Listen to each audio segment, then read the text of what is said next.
Don't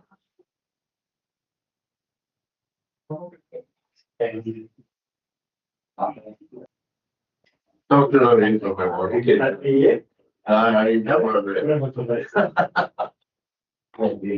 Yeah, thanks. So we are, for the purpose of this, this is you are the first speaker we've had in public participation under a new code of meeting practice. So the council information, Mr. Cole's here to talk about item 10.1. So it's the 59 lot subdivision, stage 6 and 7 Northview Estate.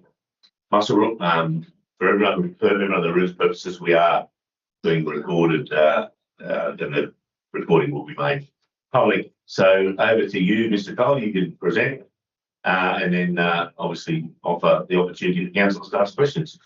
Thank you. So this is stage 6 and 7, our last stages up at Northview Estate. We've put a lot of, there's been a few servicing challenges, which I think that the council staff are working through with us. Being the last stage, and at the end, there's been a few challenges getting the services out there and working out a strategy for how we're going to link these lots. So I really appreciate the council staff working through that with us. It's made up of residential and rural residential, which I think currently doesn't have any rural residential land left, other than there's a big lot up in Ironbark Ridge, which not involved anymore, but the last bit of rural residential land, I believe, in the Shire, the Mossbrook. So yeah, we're keen to get those on the market and delivered so we can get some more rural residential slate. So I didn't really have anything. I've come along today because I thought the council might have some questions about access and servicing and things like that, which I'm happy to address if I can. Thank you. I understand some councillors have any questions from councillors. What was on the comment with regards to the layout of the roads, with regards to the layout of where you've got blocks, it's really good use of the topography of the land with regards to the gully and the back on areas. It's provided a whole one part of the subdivision, like virtually the view across the creek, across the gully. But also maximise the number of blocks you can get in that particular area. So I thought it was a pretty well laid out area. There's only one next block in that whole. There is, yeah. We had a few challenges with the bushfire up the gully and stuff like that. So dictated that we've got to make it out. So yeah. What's the response on the layout? I've got a question. I don't know whether the council officer had nothing to do with it, but it's quite good. Always all good about it. Councillor Simon, any other questions at all about the subdivision? The only access road is Queen Street. It is Queen Street, yes. We took comments on board from the start about having investigating going out north to Sandy Creek Road. The current road that goes out that way that people use and shouldn't use, that actually goes across the neighbouring property. It's not actually on our property. It's actually part of the old industrial site that's out there. So that's actually not an avenue that we can pursue at this time. We have provided access, future pedestrian access and emergency access down that way should it be. Should that be formalised, if there's an industrial subdivision or that road to develop in the future, we have provided an emergency service and access down that way.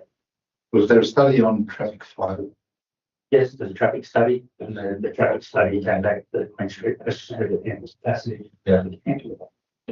Yeah. And the bushfire link goes to the bushfire link goes back across the creek, and so there's an access, a loop road back around to both ways. I saw that one there. Yeah. Any further questions? Yeah. Do you think it would be advantageous if there was a route from Queen Street through to Sandy Creek Road?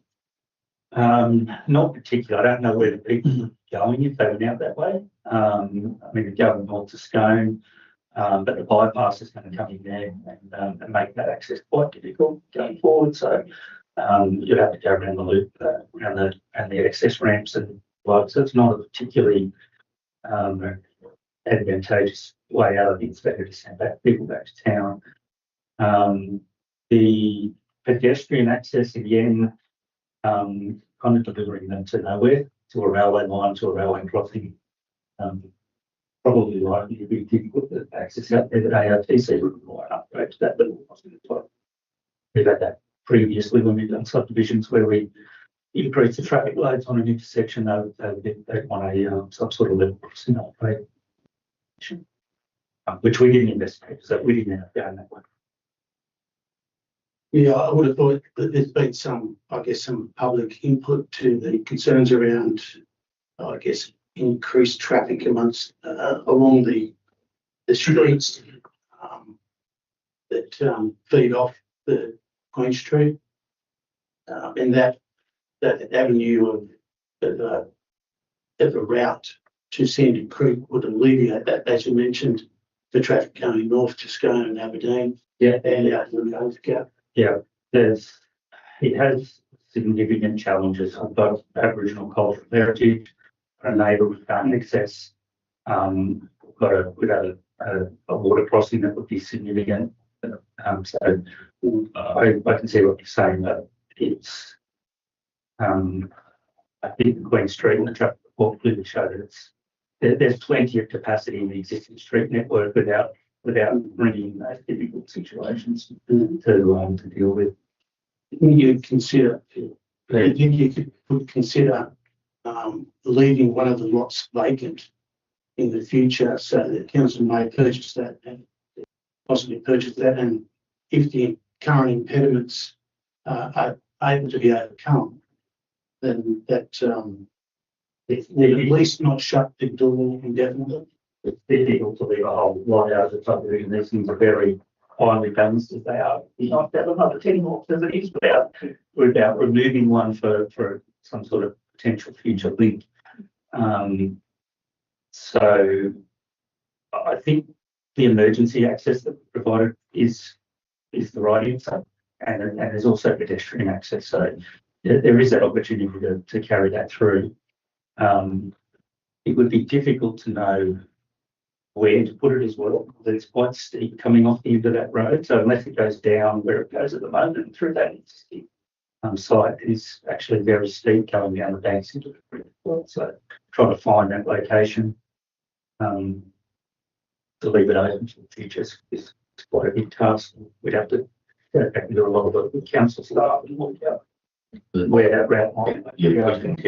The bypass intersection would make it more difficult. Basically, it does, because it goes across the area as well. Any further questions from councillors? The emergency lane, what's the good for that? The loop was 10 metres wide. And it will be informed, because it's also, we've actually forming it as our access to the base itself, be 80% formed as part of the works, actually physically constructed.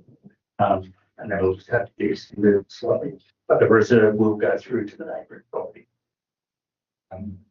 So there was some discussion with the staff about trying to secure that, because the way we've got it at the moment, because that's where it really has to go, is we're kind of funneling people to private property, so we have to be a bit careful with that as well. Don't push people into more people into a private space.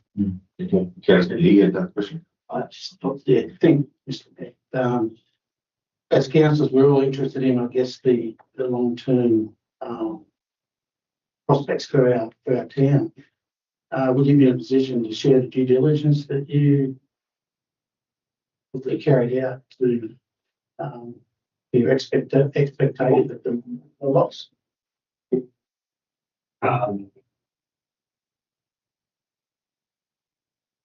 It's not a. No, I prepared something. I'm not. That's it. I do the costings, but I don't work out the sales.